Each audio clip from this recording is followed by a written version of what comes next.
The Volkai Combat Assessment Module for Class 6 Atmospheric Lethality Trials was designed, as all Volkai things were designed, with brutal precision.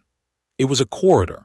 That was the official term in the training ledger, atmospheric corridor, but the cadets who had run it over the 4 centuries since the Volkai Military Academy opened on Thessa Prime called it the throat. The name had stuck because the throat did what throats do. It swallowed you whole, and sometimes it didn't give you back. 42 cadets entered it on the morning of the 14th calibration cycle, rotation 7, year of the Siege of Queller. 42, because that was how many had survived the first 6 assessment weeks, and 42 was considered a good number by Volkai tradition, large enough to demonstrate collective endurance, small enough to make attrition meaningful. 2 came out. The first was Cadet Senior Vane of House Morath, scion of an unbroken line of decorated officers stretching back 11 generations. His slate-gray scales cracked along the left side of his face from where the acid had kissed him before his environmental suit had sealed the breach. He was sitting on the extraction ramp when the recovery unit arrived, hands flat on the metal, staring at nothing. The second came out 47 minutes later. The recovery unit almost missed her because the sensors registered her thermal signature as ambient temperature, which was, technically, an impossibility for any living thing. And by the time the lead officer recalibrated his reader, she had already walked past the containment threshold and was standing on the ramp beside Vane, pulling off a visor that was so scratched it was functionally opaque. She was short, unremarkably short even by baseline human standards. Her hair, a dark brown that the Academy records classified as medium to dark, curl pattern grade 4, low reflectivity, was matted to her face from condensation. Her environmental suit, a standard-issue Volkai Mark VII, fitted for a frame 20% below the design parameter, had been modified in ways that the recovery officer could not immediately explain and did not want to think too hard about. The left arm had been sleeved with what appeared to be the inner lining of a second suit, torn free and layered. The collar had been sealed with something dark and resinous that was not standard sealant and smelled faintly of burned synthetic protein. She looked at the 40 empty extraction slots on the ramp. She looked at Vane. She looked back at the throat. She said, "The fog in Section 4 has a current. Did you notice that? Goes counterclockwise around the central pillar." I kept waiting for the others to stop and feel it, but nobody stopped. Vane did not answer. She sat down on the ramp, pulled a small sealed container from a pouch on her suit's thigh, cracked it open, and began eating something pale and cold with a small metal spoon. The recovery officer's name was Subcommander Hellis, and he had 15 years in the Academy Extraction Corps, and he had seen things come out of the throat that he was not permitted to describe in mixed company. He stared at the human girl eating her cold, pale substance on the extraction ramp next to the sole surviving Volkai cadet of a 40-strong cohort. "What," he said carefully, "is that?" She looked up. "Vanilla milkshake powder form. You reconstitute it with filtered water, and it's only about 60% as good as a real one, but—" She shrugged, which was a gesture the Volkai had catalogued but never fully internalized. "It's something." Her name in the Academy records was Terra 7/Provisional/Cadet Provisional Myra Santos/ Earth Standard Origin /DEATHWORLD classification. Confirmed. The Deathworld classification was, officially, a bureaucratic notation. Unofficially, it was the reason 14 of the 42 cadets who had entered the throat that morning had refused to stand within 3 meters of her during the pre-trial briefing. The Volkai had a word, kelakt, that translated loosely as the particular discomfort of proximity to something that should not survive. Deathworlders inspired it reliably. She had arrived at the Academy 8 months prior as part of the Galactic Compact's Provisional Integration Initiative, which was a diplomatic program with a very long name designed to do a very simple thing. Take one representative from each newly contacted species and put them through the same crucible as Vaukai military cadets, so that the Vaukai could assess whether humanity was worth the political effort of a formal alliance.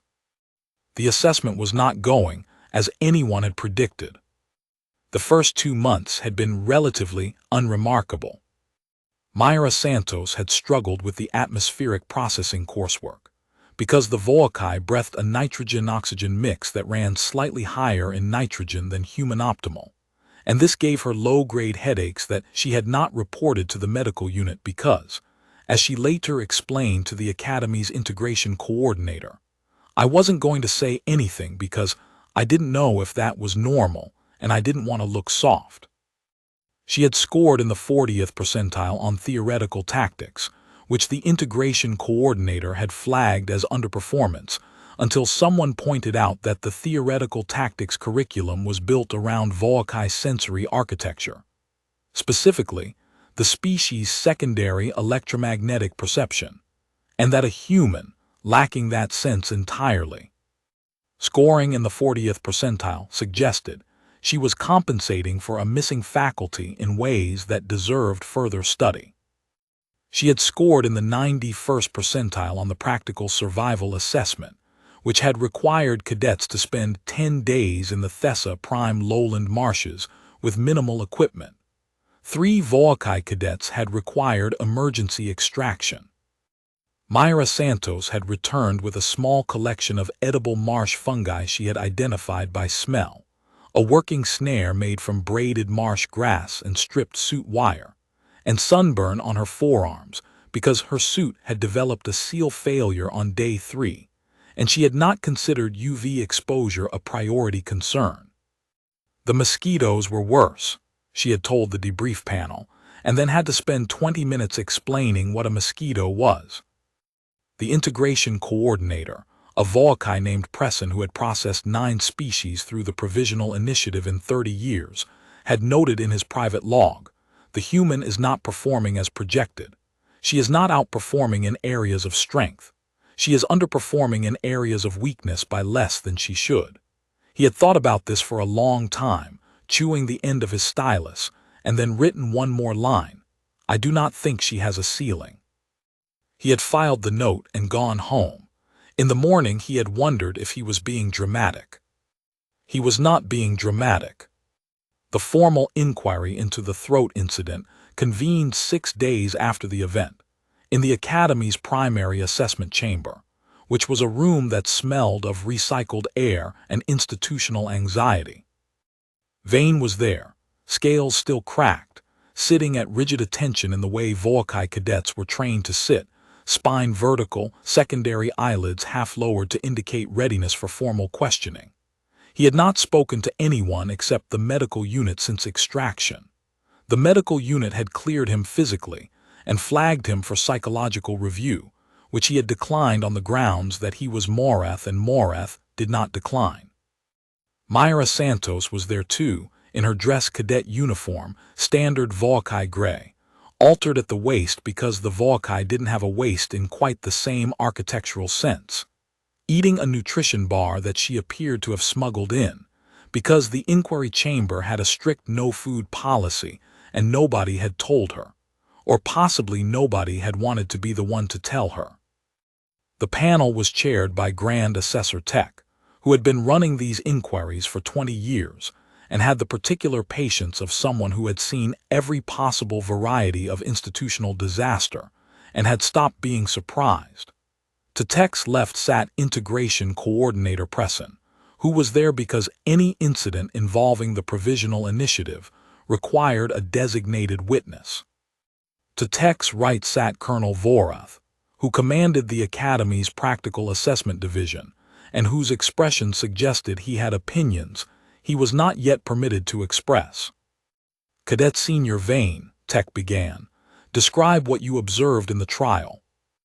Vane described it with the clipped efficiency of Vaukai formal testimony.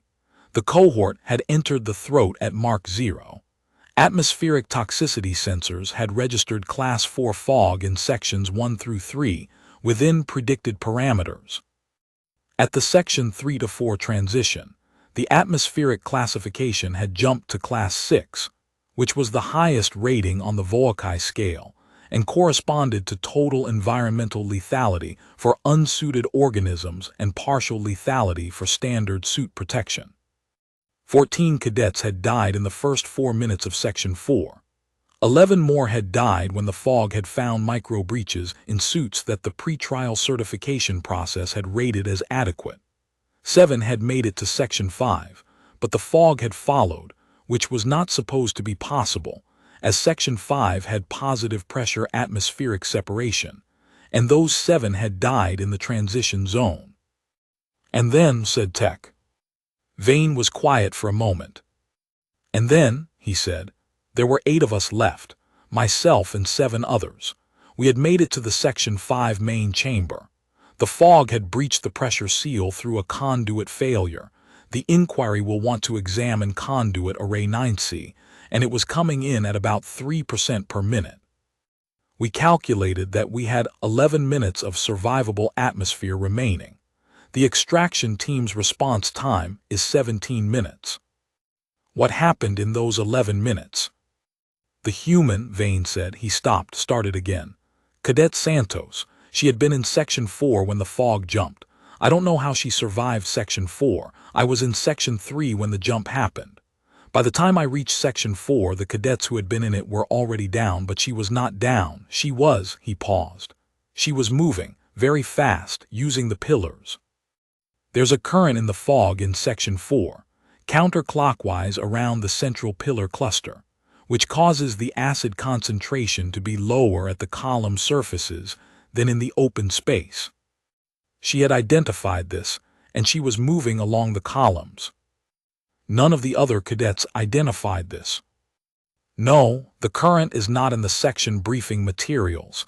It's a function of the ventilation system's interaction with the pillar geometry. It's not," he paused again.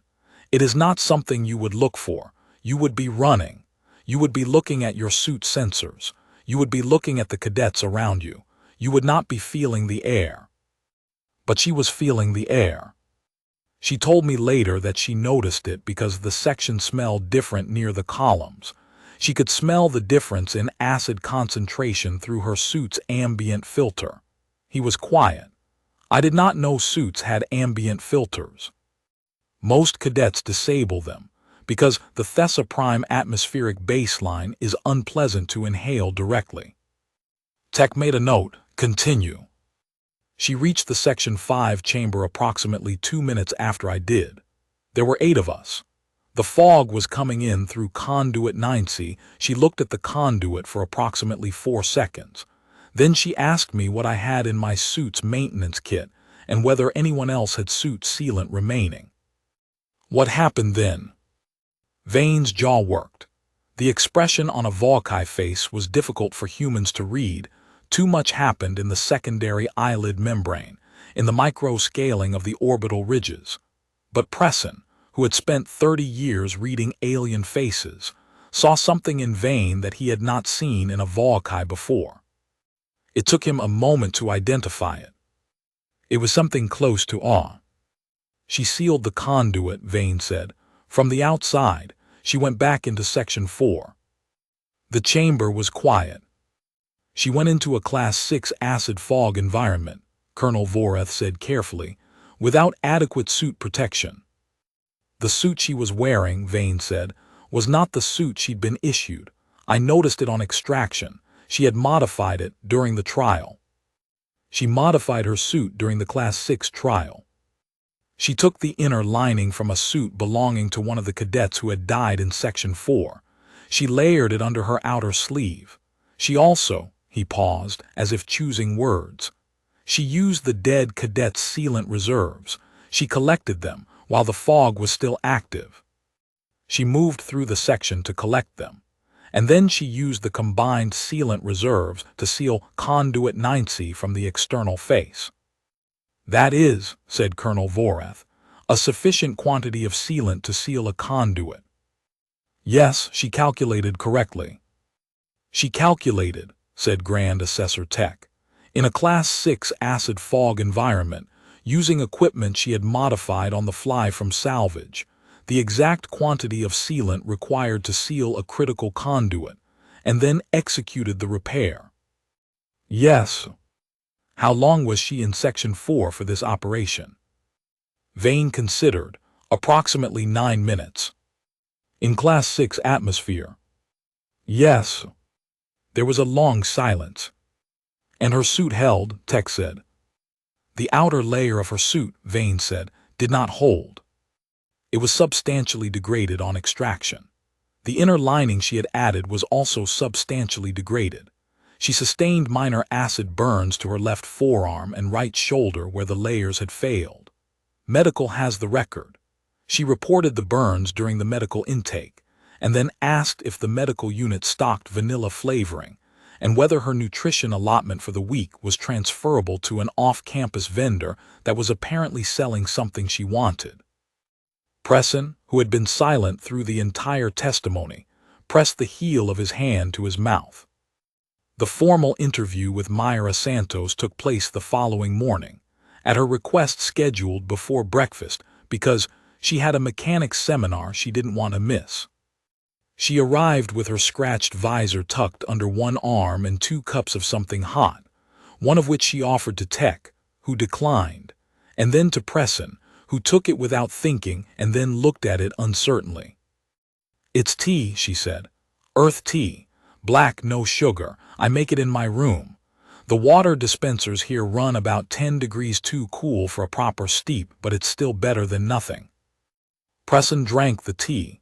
It tasted strange. He could not identify whether it was bad strange or interesting strange. He kept drinking it. Tech said, "Cadet Santos, we want to understand your decision-making process during the incident." Myra Santos looked at him. Her eyes were dark brown, which was a color that appeared in multiple Earth mammal species, and which the Volcae biology records noted as unusual in its capacity to seem simultaneously opaque and attentive. She had a small scar on her chin, old and pale, which the intake records traced to an incident in her 6th year of life involving a bicycle. This detail had been in her file for 8 months, and Presson had never thought to wonder about it until this moment. Sitting in an inquiry chamber with tea that tasted of something he had no name for, watching her consider the question. "Which part?" she said. "Begin at the beginning." She began at Section 4. Her account matched Vane's in the factual particulars and diverged in the texture. Where Vane had described a crisis, she described a problem. Where he had described the fog as lethal, she described it as * manageable. Specifically, she said, "The thing about acid fog is it's still fog. It has physics. It goes where gas goes. Once I understood where it was going, I could go where it wasn't." "You understood this in the first seconds of exposure." "Couple minutes," she said. "I've been in fog before. Not acid fog, regular fog. Mountain fog. Wales, specifically. I did some training there before deployment because the atmospheric processing on high-altitude Earth is roughly comparable to the Thessa Prime lowland baseline. Fog in mountain terrain behaves the same way as fog anywhere else. It pools in depressions and eddies around obstacles. I just had to wait for my brain to catch up with the fact that it was going to kill me." "You waited," said Colonel Vorath, "for your brain to catch up." "About 30 seconds, she said, not offensively, just accurate. Then I found the column current and started moving." "And the suit modification?" She nodded. "I wasn't going to have enough protection to get to the conduit and back. My outer layer was already compromised in the first 2 minutes. I did the math. I had maybe 5 more minutes in that suit before a critical breach. I needed 12. She paused. "So I needed more suit." "The cadets whose suits you used were dead." "Yes." "You felt comfortable." "They were dead," she said, not unkindly. "They didn't need them. The cadets still alive needed the conduit sealed." "I needed more suit to seal the conduit. This was not a complicated sequence." Vorath looked at Tech. Tech looked at Presson. Presson was still drinking the tea. "Were you afraid?" Tech asked. It was not a question typically asked in formal inquiry. "It was not," strictly speaking, relevant to the operational assessment. Tech asked it anyway, and understood only after the words were out why. He wanted to know if she was something other than human, some new category that the species classification forms didn't have a box for. Myra Santos considered the question, with the same attention she had given all the others. "Yeah," she said. "It would be weird not to be afraid of acid fog, but being afraid of something doesn't mean it's going to stop you. It just means your hands shake a little when you're sealing the conduit and you have to concentrate harder." She looked at her hands. They shook. "I concentrated harder." That evening, Presson wrote in his private log, "The human's account matches Cadet Vane's in every factual particular. I have been doing this for 30 years. I have processed Skari, Delveth, Tullen, Osek, and 9 others. None of them have described courage this way. None of them have described fear this way. Fear, for the species I have processed, is a thing to be managed or eliminated or pushed below the threshold of operational relevance. For her, fear is a thing that shakes your hands. And shaking hands are just a harder grip problem." He closed the log, he thought about the tea, he went home. 3 weeks after the inquiry closed, the Academy convened its semi-annual allocation board to determine placement and classification for surviving cadets. Vane was allocated, without debate, to the House Morath officer track that his 11-generation lineage had always anticipated. He was assigned to a posting on the frontier defense chain, which was dangerous and prestigious, and he accepted it standing at strict attention in the way Voakai accepted things. Eyes forward, chin level, internal state entirely opaque. Myra Santos was, technically, not subject to the allocation board. Provisional initiative cadets were assessed and returned to their home species for the Voakai delegation to file a formal evaluation. The evaluation went to the Compact's diplomatic office. The diplomatic office used it to determine alliance worthiness. This was the process. Grand Assessor Tech, who had chaired allocation boards for 20 years and understood process the way a river understands its banks, filed a supplementary recommendation that was not, technically, part of the process. The supplementary recommendation said, in the clipped formal Voakai that made bureaucratic understatement an art form, Cadet Provisional Santos has demonstrated competencies not adequately captured by existing assessment frameworks. The attached proposal outlines a modification to the Class 7 Autonomous Combat Assessment, an assessment which has not been run in 40 years as no cohort has included a candidate assessed as appropriate for it, to include Cadet Provisional Santos as sole participant. Authorization is requested. Class 7 was not in the briefing materials that cadets received. It was not in the materials that most Academy staff received. It was the assessment that came after the throat. It was the assessment that had been designed and then mothballed, because the Voakai High Command had decided, after lengthy debate, that running it on a Voakai cadet carried an unacceptable risk of total loss, and no alliance partner had ever fielded a candidate that seemed worth the political cost of the conversation. Tech filed the recommendation. He went home. He did not sleep particularly well. In the morning, authorization came back with a single annotation. "What makes you think she'll survive it?" Tech replied, "She noticed the current in the fog." Authorization was granted. The Class 7 was called, in the Academy's oldest operational documents, the Long Road. This was because it was, literally, a long road, a transit corridor approximately 90 kilometers in length, running through the deepest section of the Academy's subterranean assessment complex, passing through 7 distinct environmental zones, each calibrated to a different category of lethality. The official record time for completing the long road was held by a Voakai officer who had run it 40 years ago in 11 hours and 19 minutes, which was considered extraordinary because the long road was not designed to be completed. It was designed to find the limit. Every assessment environment, including the throat, was designed to find the limit. The long road was designed to find the limit of the limit finders. The officer who held the record had completed it. The 3 cadets who had attempted it before him had not returned. The briefing was given to Myra Santos by Tech himself in his office at a table with 2 chairs and no audience.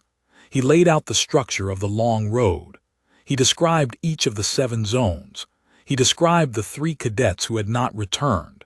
He described the record time. He described what waited at the end of the corridor. Not another assessment, not another trial, but an exit. A standard personnel door leading to an elevator that went up to the surface and the academy grounds and the Thessa prime sky. He did not describe it as a reward. He described it as what it was, the other end. Myra Santos listened to all of this, hands flat on the table, in the way she had of being completely still that Tech had noticed in the inquiry chamber and could not stop noticing now. Some humans were kinetically restless. The species biology ran hot, and their stillness, when achieved, had a quality of deliberate suppression, like pressure kept behind a valve. Her stillness was different. It was the stillness of attention. She was a person who became still when she was paying the most attention. When he finished, she said, "Is there a map?" "No." "Could you describe the geometry of the zones, the shape of the corridors, the ceiling heights, the obstacle distribution?" He described what he knew. She listened. She asked 3 more questions, about the ventilation architecture, about the material composition of the zone transition barriers, about whether the record holder had left any operational notes that were accessible to candidates. And he answered what he could and told her when he couldn't, and she did not push. At the end, she said, "When do I start?" "Tomorrow, 600. She nodded. She stood up. She was almost at the door when she stopped. "Can I ask you something?" she said. "Not about the assessment." "Yes." Presson, coordinator Presson, he took the tea I gave him during the inquiry, and he drank it. Most people don't take it. I offer it because it seems polite, but usually they look at it like it's suspicious. She paused. Was he just being diplomatic? Tech considered. "I think," he said, "he genuinely wanted to know what it tasted like." She smiled. It was a small smile, asymmetric, the right corner of her mouth going a fraction higher than the left, and Tech had the sudden strange thought that he had been doing this for 20 years, and he could not remember the last time a cadet had smiled at him during a pre-trial briefing. "That's a good reason," she said. "I'll bring him some more tomorrow." "Tomorrow you'll be in the long road." "Oh, right," she considered. "Day after, then." She entered the long road at 6:01 the following morning, 17 seconds behind schedule, because she had stopped at the equipment station to argue briefly with the duty officer about whether she could carry a second water supply, and had one. Vane was at the monitoring station. He was not required to be there. His posting had been finalized. His travel orders were filed. He was, functionally, no longer a cadet of this academy. He was there anyway, standing at the secondary observation console with his arms crossed and his secondary eyelids at the position that Presson, standing beside him, had learned to read as controlled anxiety. Presson was also not required to be there. He was there because Tech had asked him to be, and also because he had thought about the tea every day for 3 weeks, and had come to the conclusion that there was something in it he needed to understand. They watched her on the corridor monitors. Zone 1 was thermal extreme heat, approaching the upper threshold of suit protection, the kind of heat that was meant to degrade the candidate's physical capacity for everything that came after. She moved through it at a steady pace, not running, not slow. The suit sensors showed her core temperature rising and then plateauing. She had adjusted her breathing rate. "She's panting," said the monitoring officer, surprised. Like an earth cannon, yes," said Presson. "It's a thermoregulation mechanism. The species evolved it for high-heat environments. She's using it deliberately." She reached Zone 2, compression atmosphere, high pressure. the kind that crushed suit integrity and punished small breaches. She paused for 45 seconds at the Zone 1-2 barrier, running her hands along the seams of her suit in a systematic pattern, checking for compromise. Vane made a sound. "What?" said Presson. "She's checking the suit the same way my grandmother used to check nets before a water run," Vane said. "The same pattern, from the crown down, from the center out." He paused. "I don't know why I said that." "Because it's true," Presson said. She moved through Zone 2. She moved through Zone 3, which was biological active microbial fog, which was not the same as acid fog but shared enough of its physics that she navigated it with the same column-hugging economy of motion she had used in the throat. She moved through Zone 4, which was gravitational.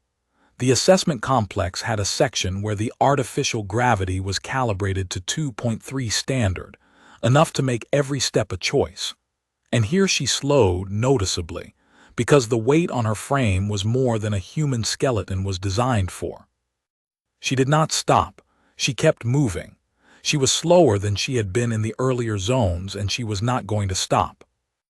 Zone 5 was darkness, total sensory deprivation. No light, no sound above a certain frequency. The suit's standard navigation systems disabled by a zone-specific dampening field. This was, by the operational notes, where the record holder had spent the most time. 4 hours, navigating by touch and spatial memory, and the kind of dogged internal compass that only emerged when everything external was stripped away. She was in Zone 5 for 3 hours and 51 minutes. The monitoring console showed nothing. The dampening field blanked the internal sensors too, and this was in some ways harder to watch than the earlier zones. Presson and Vane stood at the console and watched a blank screen for 3 hours and 51 minutes, and neither of them said anything. And at the 2-hour mark, Vane sat down on the edge of a console, because his legs had apparently decided that standing required justification he could not currently provide, and Presson stood beside him, and they waited. At the 3-hour 51-minute mark, the Zone 5 exit sensor registered a passage.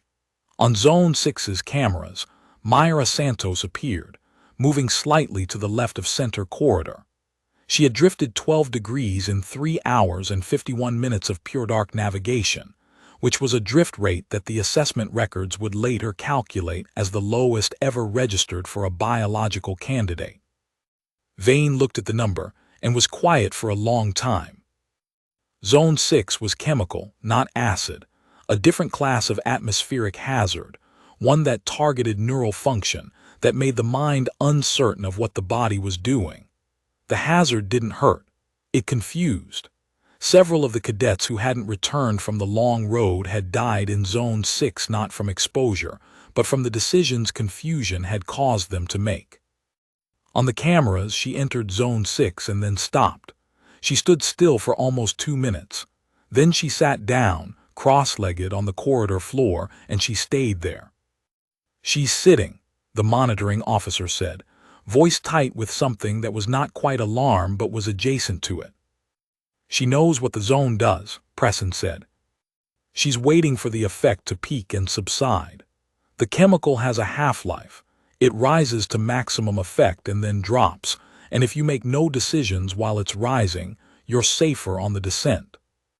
"How does she know that?" Presson thought of the tea. He thought of the careful questions she had asked Tech about the ventilation architecture and the transition barriers. He thought of the way she had asked about the record holder's operational notes. "She read everything that was available to her," he said, "and she figured out the rest from what she knew about atmospheric chemistry. She's been studying since the day she got here, not because she's been told to, because she wanted to know." She sat in Zone 6 for 23 minutes. Then she stood up and walked through it. Zone 7 was last. The records described it only as endurance-based, which was the Academy's formal euphemism for everything you have left, used until there is nothing. The zone was long, the longest of the 7, more than 30 kilometers of it, and it had no environmental hazard, no atmospheric threat, no gravitational anomaly. It was just a corridor. It was just 30 kilometers of walking after 6 zones of everything else. The record holder had covered Zone 7 in 3 hours and 8 minutes. She covered it in 3 hours and 42 minutes. This was slower. The assessment would note this in the record. Zone 7 time 3:42 above record. What the record would not note, because the operational framework did not have a field for it, was that at the 20-kilometer mark, when the monitoring team's sensors picked up her movement signature again, she was singing. Not loudly, not a performance, just under her breath at a tempo that matched her footfall rhythm, something old. The linguistic analysis flagged it as Earth Portuguese, a melody that the Academy's cultural database returned 0 matches for, something she was carrying herself. Something that had been with her before the Academy, before Thessa Prime, before the Provisional Initiative and the Throat and the Long Road. Something that had been somewhere on Earth, in a kitchen maybe, or a car, or a room where someone had taught it to her the way people teach things before there are words for why the teaching matters. She came through the Zone 7 exit at the 14-hour and 9-minute mark, which was 2 hours and 50 minutes slower than the record, and she pushed open the door that Tech had described as the other end, and she took the elevator to the surface. And when the doors opened, she was standing on the Academy grounds in the Thessa Prime late afternoon, in light that was slightly more orange than Earth standard because of the atmospheric iron content. And the air smelled of something she had no name for, and the sky was a color between gray and violet that did not exist in any flag or painting she had grown up with. She stood in it for a moment. Then she sat down on the steps outside the elevator housing, pulled out the sealed container from her suit's thigh pouch. It had been in there through all 7 zones, through heat and compression and darkness and chemical fog and 30 kilometers of nothing but her own feet, and she cracked it open. Powder-form vanilla milkshake, mixed with filtered water. About 60% as good as a real one. She ate it. Preston found her there 40 minutes later. He had come via the surface route. He had thought she might want quiet before anyone came, and he had given her the 40 minutes because it seemed like the right length of time, and also because he had needed some of those 40 minutes himself, sitting in the monitoring station after she had come through Zone 7, processing something he did not have a word for in Volkai. He was carrying 2 cups of tea. She looked up when she heard him and then looked at the tea, and something in her face did a thing that Preston's 30 years of xenobiology had not given him a vocabulary for, not surprise exactly, not gratitude exactly, but something that contained both of them and was made of something else besides. He sat down on the steps beside her. He handed her one of the cups. "This is yours," he said. "You taught me how to make it. I wasn't sure about the temperature." She took the cup, she drank. "Temperature's good," she said. They sat in the Thessa Prime afternoon light for a while. "You sang," he said. She glanced at him. "Could you hear that?" The sensors picked it up. Zone 7, kilometer 20 approximately. She looked out at the Academy grounds. The lower buildings caught the orange-gray light and held it, casting long shadows toward the distant perimeter wall. "It's a song my mom used to sing when she was doing something hard," she said. "Something she didn't want to be doing. She'd sing it like it was an argument with herself, like she was reminding herself why she was still going." She paused. "I've been doing it so long I don't notice anymore. The singing. I just notice when I've stopped." Preston drank his tea. It tasted, today, of something he was getting closer to naming. "What will you do now?" he said. She considered. "Vane's posting is the frontier defense chain, right?" someone said. "Yes." "Is that where the actual fighting is, if there's fighting?" "Yes." She nodded slowly, as if this confirmed something she had already worked out. "Can you get me on the same chain?" she said. Preston looked at her. She was looking at the sky. She had a small acid burn scar on her left forearm. new and pink against her darker skin, and the old pale scar on her chin from the bicycle. And her hands were wrapped around the teacup in the way that meant the cup was warm, and the warmth was welcome. "You understand," he said carefully, "that you have passed an assessment that no one has passed in 40 years. The recommendation I file from this will go to the highest levels of the compact. There is a formal process. There will be a review period. There will be decisions at a level above either of us about what your role in a potential alliance." "I know," she said. "I'm asking you, separately from the process, can you get me on the frontier defense chain?" Preston thought about the long road. He thought about 3 hours and 51 minutes of blank screens and waiting. He thought about Zone 6 and her sitting down on the floor because she understood the chemistry of what was happening to her brain, and she refused to make a decision under conditions she could not control. He thought about Zone 7 and 30 kilometers of just walking, and the singing she did when she didn't notice she was singing. "Yes," he said, "I think I can do that." She nodded. She finished the milkshake. She drank the tea. She sat for another minute in the orange-gray light, on the steps outside the elevator housing of the thing that was supposed to be the end of her, looking at the sky of a planet that was not hers, in light that was slightly wrong and air that smelled of things she had no names for. Then she stood up, tucked the empty container back into her suit's thigh pouch and said, "I'm going to check on Vane. He looked pretty messed up at the inquiry. Morath or whatever, he still looked messed up." "He was the only survivor of 40 cadets," Preston said. "Right," she said. "So someone should check on him." She paused. "I'll make tea. He probably won't drink it, but I'll offer." She went inside. Preston stayed on the steps a little longer. The Thesaprime sky went from orange-gray to a deeper violet as the primary star descended. Somewhere below him in the elevator housing, the assessment records were already compiling, time stamps, sensor logs, the 14-hour 9-minute total, the drift rate in Zone 5, the chemical response in Zone 6, the words of a song that the Academy's cultural database had no entry for. All of it going into the formal record. All of it becoming data. He finished his tea and thought about what data could hold and what it couldn't. Then he went inside too. The formal evaluation filed to the Compact's diplomatic office was 6 pages long. It included assessment scores, survival rates, performance comparisons, and a 3-paragraph summary of operational competencies. Attached to it, as a supplementary note not required by any protocol, was one additional paragraph that Preston had written and Tech had co-signed.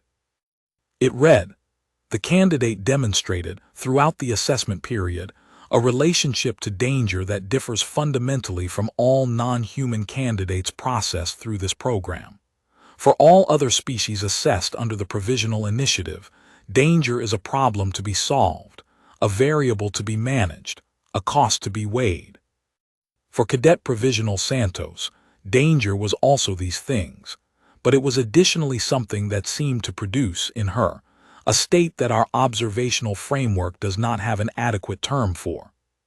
The closest Voakai approximation would be Kelakt in reverse, not the discomfort of proximity to something that should not survive, but the recognition, in something that should not survive, of a will to survive so unremarkable to itself that it has stopped noticing it is exceptional. We do not have a recommendation regarding alliance status. We have a recommendation that whoever reviews this file understand. The human we assessed did not pass the long road because she was exceptional. She passed it because she believed, at the deepest level her cognition operates, that there was simply no other reasonable option. The evaluation went up the chain. The diplomatic review took 3 months. The alliance was formalized on a morning when Thesaprime's primary star came through the Academy's high windows and made the stone floor look briefly like gold, which was a thing stone floors did sometimes on Thesaprime and which had never, in 4 centuries of cadets standing on them, meant anything in particular. In the commissary, Myra Santos was at a table near the window with Vane, who was eating a standard cadet meal, and watching her attempt to explain, with the aid of a stylus and 3 napkins, the geometry of the fog current in section 4 of the throat. His secondary eyelids were at the position that Preston, passing the door, had learned to read as genuine attention. In front of her on the table, a cup of tea and the sealed container, cracked open, and a small metal spoon. She had found a vendor somewhere that carried the real thing. It was cold. It was pale. It tasted, according to the reviews she had shown Preston on her comm unit 2 weeks prior, like it was exactly as good as it should be. She was eating it and talking and explaining the current in the fog, the one that goes counterclockwise, the one that keeps the acid concentration lower at the column surfaces, and Vane was watching the napkin diagrams with his secondary eyelids at full attention, and outside the window Thessa Prime sky was doing what it did in the morning, which was violet going orange, going something in between that did not exist in any flag or painting, and had no name except the name of the place where you were standing when you saw it. The alliance was formalized. The galaxy, which had not been warned, continued without announcement. Somewhere on the frontier defense chain, 2 postings had been filed. Both of them had a long road ahead.